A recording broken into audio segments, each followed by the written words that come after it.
Hi everybody, it's great to be back here again on Itamar on Friday, Erev Shabbat.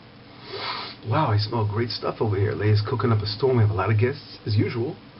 And we are excited about that, of course. Shabbat is coming in. It's wonderful. Outside it's raining. The atmosphere is fantastic for a nice lesson. And let's get down to business. This week's portion is Parashat Terumah.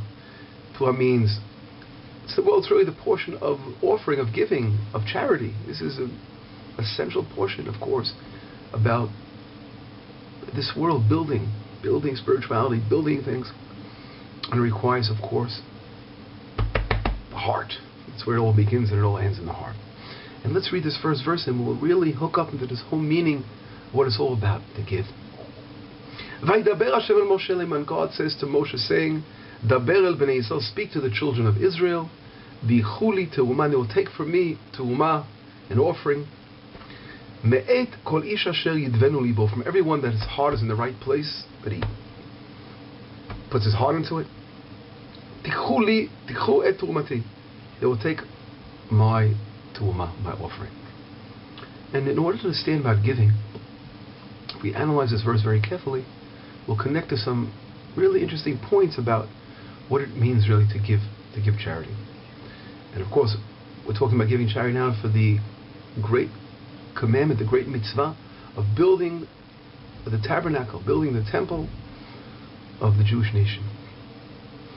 And this temple, the presence of God, of course, will reside, and here the divine service will be centered around the tabernacle, and from here it will spread out to the entire universe. And one of the questions we have to ask ourselves is the use of a word over here. It says in the Hebrew, V'yechu li terumah. Yechu really in Hebrew means, and they will take. V'yechu li, li means me or for me. They will take from me an offering. And the question is, why doesn't it say they will give an offering? Why does it say they will take an offering? And we'll get back to this question. But even more so, it says li. They will take from me an offering, and of course God is, how can you take an offering for God? God is the giver. God is not a taker, of course. And Rashi, right away, the great commentary Rashi, he says, V'yechu li terumah, they will take from me an offering, means they'll take from my name an offering. And what does it mean they'll take from the name of God? What does that mean? Well, we all are very aware that a lot of times when it comes to giving charity, a lot of people, well, thank God they're giving, let's not complain for those who give, but many people that give sometimes, well, they want to make a name for themselves. These famous, huge, wealthy people in the world, of course, it's in one way, they give, of course they're giving from their hearts, whatever, but there's something maybe a little takes it down the level of giving, because wanting to make a name for oneself. The greatest level of giving, of course, is giving in a way where, not doing it from a natural desire to give and really not wanting to receive anything in return. Not even a name. A name could be, of course, for someone, great honor. We have to try to always minimize ourselves, our beings, being more modest. And therefore God says, when you give to the tabernacle, when you give to the temple, I want this giving to be on the highest level possible. And therefore I want it to come from your heart. And therefore I want it to be given in my name, for me. Give in the name of God for the sake of doing a wonderful deed in God's name. And that's why he says, Rashi explains right away, give to me, which means in my name. Do it in a very, very, very modest way for the sake of heaven. And don't have any other strings attached when you give. It's the first lesson about giving. It goes on the verse to say, Zot terumah, the next verse, this is the terumah, this is the offering, asher tichu mitam, that you will take from them.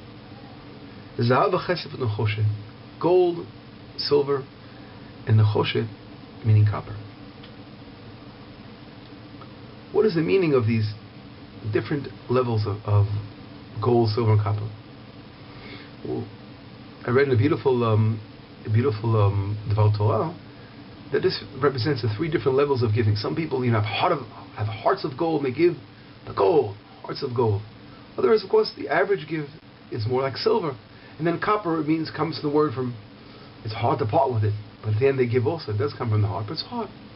There are three different levels of giving over here. It's also hinted to in the next verse. But even more so, I wanted to get back to that first question I asked, which says, V'yichuli terumah, and they will take for me truma. Now, yichu means take. Why does it say to give? Well, the answer is really that when a person in this world gives something of himself, and he gives his heart in it, it becomes really part of himself that he's giving. At the end, really, he'll be taking a lot more than he gives.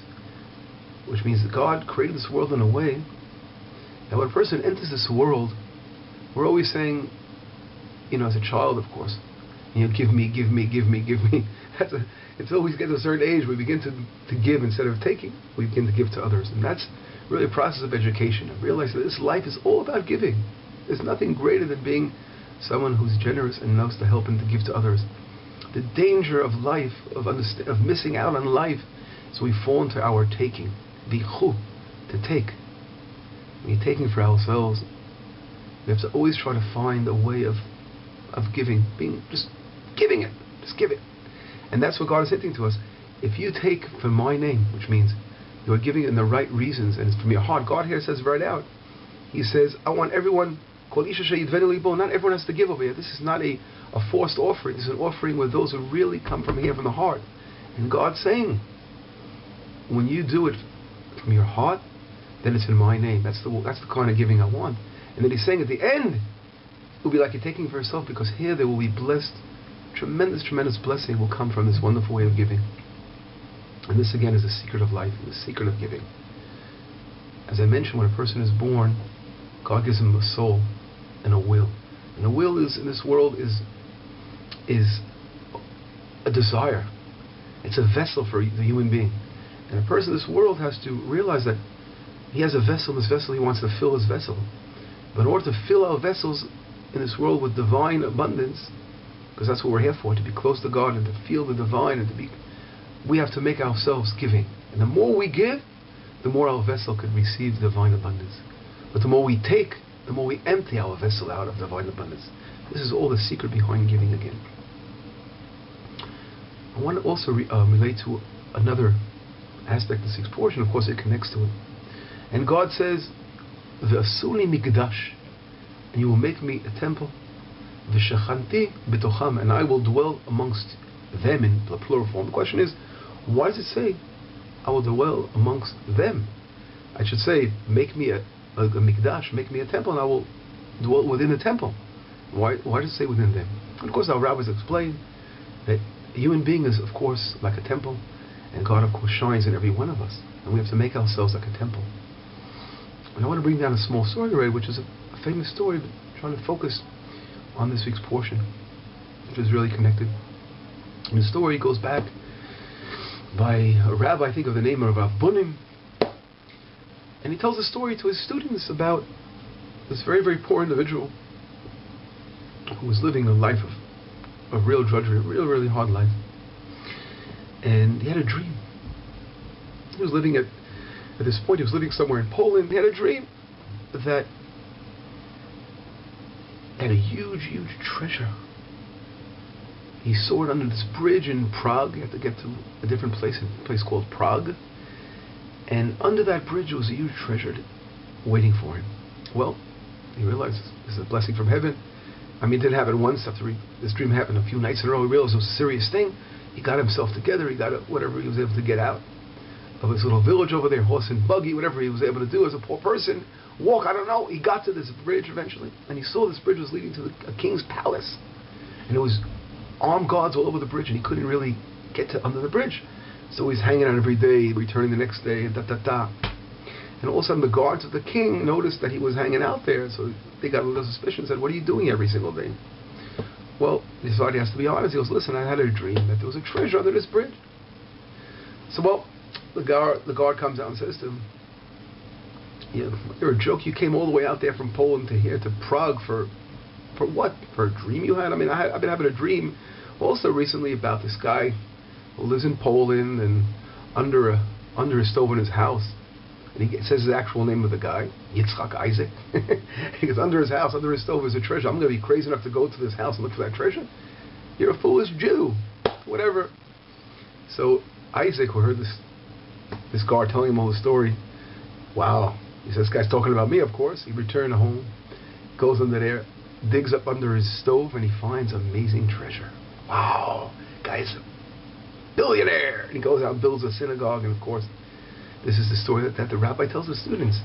What was, of course, the deep meaning behind this tale? Explaining to them. A lot of times people go out and search, searching for God, all over the place, running here, running there, running there. They don't realize that sometimes it's right in our house. Our house has to be a place of divine presence. Just like God builds his temple and that shines the entire world. Of course, every person has to build his house. And it's right, the treasure is in his own home. And that's where he could use his amazing, amazing soul that he has, and his heart that he has, to just try to find God within the walls of his home, and turn his home into a temple in itself. The treasure is right there in the house. We don't have to go too far to look for it. And this is a blessing, of course. We all have to bless ourselves and our friends and our family. Let's turn our houses into beautiful homes of Torah, of Kedusha. And this, of course, connects it to Shabbat, because when you're doing the wonderful Shabbat service and you feel God in the house, he comes to visit us on the Shabbat table with the angels and our family, and studying Torah and just feeling the amazing spiritual beauty of a Shabbos table and studying God's Word. Wow, you just feel the power of this holiness. And this is what everyone has the ability to do, to turn their houses into beautiful temples. Well, it's been great to be back again. Have a wonderful Shabbat. I miss you all so much. Shabbat Shalom. I'll see you next week. Bye-bye.